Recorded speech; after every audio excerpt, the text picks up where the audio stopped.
Hello, I'm Cecile Forte. Welcome to my weekly talk to the people. The best qualification I have is that I lived in Brookhaven town. I'm one of the people who achieved my American dream in Brookhaven town. And that immediately makes me one of the people and part of the family of Brookhaven. But my particular professional repertoire has to do with my ability to be a good administrator. I know how to take experience and expertise together with skill sets and put people together in teams to solve problems. I'm a problem solver, I'm a good motivational manager, and I know how to get people to do the best job possible and to enjoy the work that they do.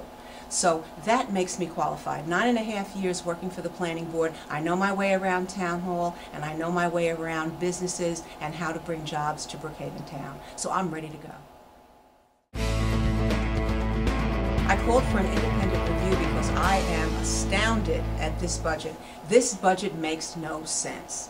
Here we have a man who knows that we've had a downturn in our economy. He's been in office for nearly 3 years. What is he doing? How can you continue to put people out of work? How can you continue to do little for the 20,000 that are already out of work?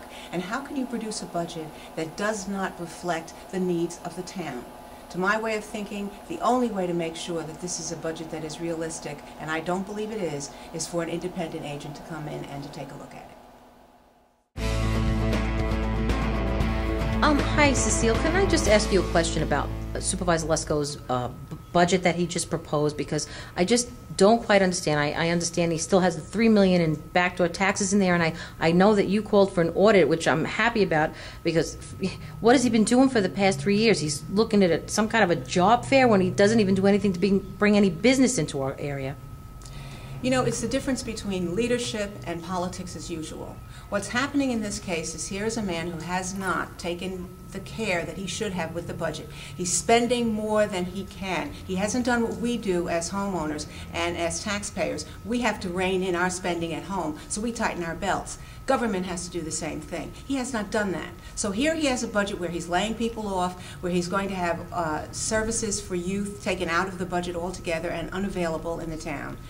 So he is making decisions not based on long-range thinking, not based on good management, not based on leadership, but on politics. He said at a meeting on the 27th of September that this was going to be a date that we should mark in infamy, if you will. That will be the time when he does something about the economic downturn that we have, that he was going to turn things around. September the 27th, 6 weeks before the election, it's politics as usual. The problems with backdoor tax increases is that, first of all, these are taxes that are already taken care of by property tax. This is a tax on a tax. It comes at a time when we have 20,000 people that are unemployed. On the backs of these people, we're going to start arbitrarily increasing these taxes. It makes no sense. And these are taxes for things that people need, and sometimes to the point of enjoyment, that they're unable to take advantage of because it costs too much. Our beaches, our marinas, our recreational facilities, all of these fees are being increased at a time when people need to be able to enjoy what they have here in Brookhaven. In addition to that, when you want to fill a hole in your budget, do you do it at the expense of people who already have problems in the town with unemployment? I think not. It comes to the question of being a good manager, and I'm a good manager. I want to look at a budget and see what I can do so that people can continue to live, not arbitrarily raise their taxes just because I can. This is not what we do when we care about the people. As town supervisor, I care about the people, and I care about the family in Brookhaven. I want to make sure that they get the best break they possibly can. And so that's what's wrong with these backdoor taxes. I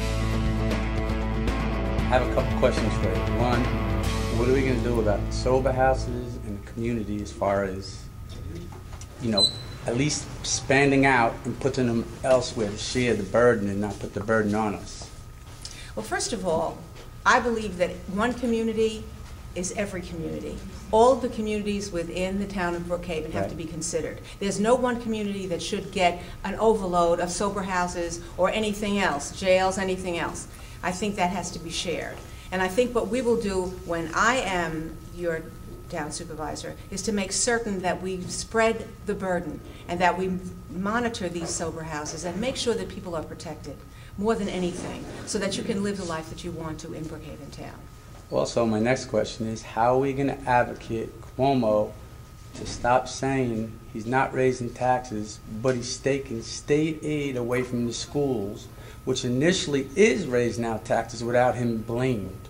How do we bring the money to a district like ours? The thing that I can do is advocate for my people. I advocate for the Brookhaven town, and that's what my responsibility is. So I'm to make my governor know that this is not satisfactory to the people that I represent. That's my responsibility as your town supervisor.